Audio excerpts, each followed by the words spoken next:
நான் இன்னைக்கு ரசகுல்லா பண்ண போகிறேன். அது எப்படி பண்ணுறதுன்னு காமிக்கிறேன். ரசகுல்லா பண்ணுறதுக்கு முதல்ல பால் வேணும், அப்புறம் சுகர், எலுமிச்சம்பழம், பேக்கிங் பவுடர், கார்ன்ஃப்ளவர், வாட்டர் இவ்வளோ வேணும். எங்கள் காலத்தில் இன்றைக்கி பால் திறஞ்சு போயிடுத்தோம், அதனால அதை வச்சு இன்றைக்கி நான் ரசகுல்லா பண்ண போகிறேன். அதை பாலை ஒரு கடாயில் விட போகிறேன்.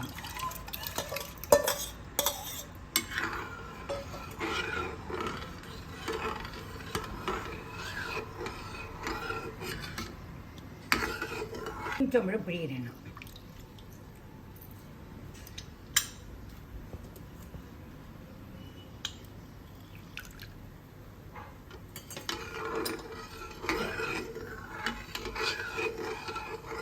வந்ததுக்கப்புறம் அதை ஃபில்டர் பண்ணணும்.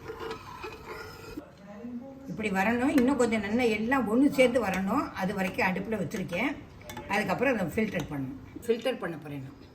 இங்கே ஒரு பாத்திரத்தில் துணி வச்சுருக்கேன். அந்த துணியில் வடிகட்ட போகிறேன்.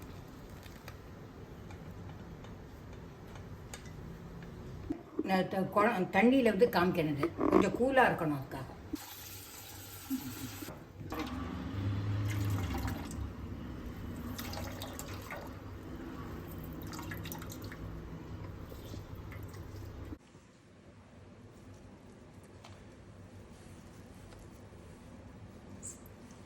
இப்போ இது பாலாக உருட்டியாச்சு. இப்போ இது நல்லா கையால் நல்லா பிசறிண்டு நல்லா அமுக்கி பிசைஞ்சிட்டு அதுக்கப்புறம் சின்ன சின்ன பாலாக இது உருட்டணும். கொஞ்சம் பேக்கிங் பவுடரும் கார்ன்ஃப்ளவரும் போடுறேன், ஏன்னா நல்லா உருட்ட வரணும். அதுக்காக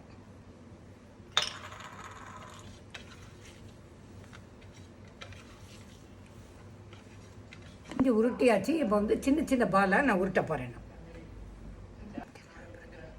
கொஞ்சம் உருட்டுறதுக்குள்ளே ஒரு கடாய் வச்சுருக்கேன். அதில் 1/4 கப்பு 1/4 கப்பு சுகர் போட்டு தண்ணி விட போகிறேன். பாலை ஒன்றா போட போகிறேன்.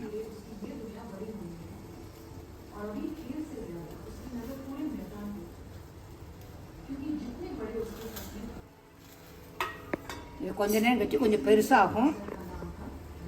ரசகுல்லா ரெடி ஆகிடுத்து. இப்போ நான் பவுலில் மாற்ற போகிறேன். ரசகுல்லா ரெடி ஆகிடுத்தோம். இதை பண்ணி பார்த்துட்டு எப்படி இருக்குங்கிறதுக்கு லைக் பண்ணுங்கோ, ஷேர் பண்ணுங்கோ, சப்ஸ்கிரைப் பண்ணுங்கோ. ரொம்ப இது சூடாக இருக்கிறதுனால என்னால் ஓப்பன் பண்ணி காமிக்க முடியல. இதோட டேஸ்ட் எப்படி இருக்குது கமெண்ட் பண்ணுங்கோ. Tata, bye by.